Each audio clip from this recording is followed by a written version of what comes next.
హరే కృష్ణ ప్రభు. హరే కృష్ణ. మీరు ఈ కూర్మ గ్రామంలో నివసిస్తున్నారు. ఇక్కడ అనేక నియమ నిబంధనలు పాటిస్తూ ఎంతో నిబద్ధతతో చాలా కఠినమైన నియమాలు పాటిస్తూ జీవిస్తున్నారు. అయినప్పటికీ అంత్యకాలంలో ఒకవేళ ఈ నియమాలన్నీ పాటించడం వల్ల ఎటువంటి ఉపయోగం లేదు అని మీకు తెలిస్తే తర్వాత మీ పరిస్థితి ఏమిటి? చాలా మంచి ప్రశ్న వేశారు. సో మీరు అనుకున్న విధానం ప్రకారమే ఆలోచిస్తే, ఒకవేళ మేము ఇదంతా చేస్తుందంతా కూడా బోగస్ అని తెలిసిపోయింది, ఇది కరెక్ట్ కాదని తెలిసిపోయింది అనుకోండి, మా జీవితాన్ని ఒకసారి మీరు పరిశీలించండి. మేము ఉదయం 4:30కే డ్యాన్స్ చేస్తాం, అర్థమవుతుందా? 4:30కి అందరు లేచేసి మనం భగవంతుని ముందు కీర్తన దివ్యమైన నృత్యం చేస్తాం. ప్రపంచంలో ఎవరు కూడా 4:30కి లేచి నృత్యం చేయరు, దివ్యమైన ఆనందంతో నృత్యం చేయరు. తర్వాత మేము పాటించే జీవన విధానమే మాకు సంపూర్ణమైన ఆరోగ్యాన్ని ఇస్తుంది. మేము మంచి గాలి తీసుకుంటున్నాం, మంచి స్వచ్ఛమైన మన తల్లి, మా యొక్క తల్లి భూతల్లి ఇచ్చినటువంటి నీళ్ళని తీసుకుంటున్నాం, ఆ భూతల్లి ప్రేమతో ఇచ్చినటువంటి ఆహారాన్ని స్వీకరిస్తున్నాం, ఆవులతో ఉంటున్నాం. శాస్త్రంలో చెప్పబడింది. తర్వాత భూమాతకు కూడా ఎంతో ఇష్టమైనటువంటి ఆవుల్ని మేము పెంచుతున్నాం. ఆవులు సేవ చేస్తూ ఉంటే మాకేం రోగాలు రావు. తర్వాత కుటుంబ సభ్యులందరూ కూడా ఒకటే దగ్గర ఉంటారు. ఇక్కడ కుటుంబాలు చూడొచ్చు మీరు, వాళ్ళందరూ పిల్లలు పెద్దలు అందరూ ఒకటే దగ్గర కలిసి అందరు ప్రేమ ఆప్యాయతలతో ఎంతో ఆనందంగా ఉన్నారు ఇక్కడ.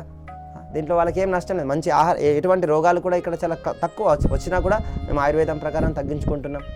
తర్వాత మా ఈ యొక్క కృష్ణ చైతన్యం ఏదైతే ఉందో, మేము ఆ యొక్క కేంద్రీకృతమైనటువంటి పాయింట్ ఒకటి కృష్ణుని గురించి. మా మధ్యలో ఏదైనా సమస్యలు వచ్చినాయి అనుకోండి, సమస్యలు వచ్చినా కూడా మాకు సెంటర్లో కృష్ణుడు ఉన్నాడు కాబట్టి ఆయన యొక్క సంతృప్తి కోసం మేము మా యొక్క ఇంద్రియాలను కూడా మేము నిగ్రహించగలుగుతాం. ఈ విధంగా ఏ రకంగా చూసినా కూడా మేము ఈ బయట ప్రపంచంలో ఉన్నటువంటి వాళ్ళందరికంటే ఎక్కువ ఇంద్రియ భోగం పాయింట్ ఆఫ్ వ్యూలో చూసినా కూడా, శరీరం నుంచి వచ్చే ఆనందం పాయింట్ ఆఫ్ వ్యూలో చూసినా కూడా మేము ఎక్కువనే ఆనందాన్ని తీసుకుంటున్నాం. మా జీవితంలో ఏమీ అసంతృప్తి అనేటువంటిది ఏం లేదు, మేము ఆనందంగానే ఉన్నాం. కానీ ఇదే ప్రశ్న నేను మీకు వేస్తే, ఇప్పటి వరకు మీరు చేస్తున్న అన్నీ కూడా మీరు చనిపోయే సమయంలో మీకు అబద్ధం అని తెలిసిందనుకోండి, మీరు ఎంతో కష్టపడుతున్నారు, రాత్రి పగలు సాఫ్ట్వేర్ కంపెనీస్లలో ఎంతో పెట్రోల్ తీయడం కోసము ఇండస్ట్రీస్లలో తీవ్రమైన కష్టం చేస్తున్నారు, మాంసము మద్యము జూదము వ్యభిచారం విచ్చలవిడిగా జరుగుతుంది, ఇవన్నీ కూడా మీకు బోగస్ అని తెలిసింది అనుకోండి, మీ పరిస్థితి ఏంటిది? శాస్త్రం ప్రకారం, శాస్త్రం నిజమైందని మీరు తెలుసుకుంటే, శాస్త్రం ప్రకారం ఇవన్నీ తప్పులు చేసినందుకు మీరు నరకాలకు వెళ్ళాల్సి వస్తుంది.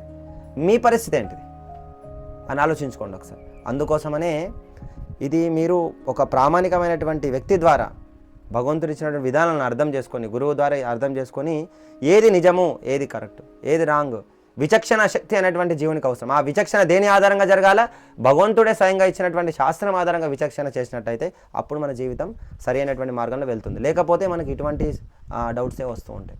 ఈ డౌట్స్ మన జీవితాన్ని నాశనం చేసేస్తాయి. కాబట్టి ఈ యొక్క అజ్ఞానం అనేటువంటి అంధకారం తీసేయాలంటే జ్ఞానం అనేటువంటి భగవంతుని యొక్క భగవద్గీత అనేటువంటి జ్యోతిని మనం వెలిగించాలి. అప్పుడే మనకు జీవితం యొక్క విలువ మనకు అర్థమవుతుంది. లేకపోతే జంతువులాగా జీవిస్తాం అంతే. హరే కృష్ణ.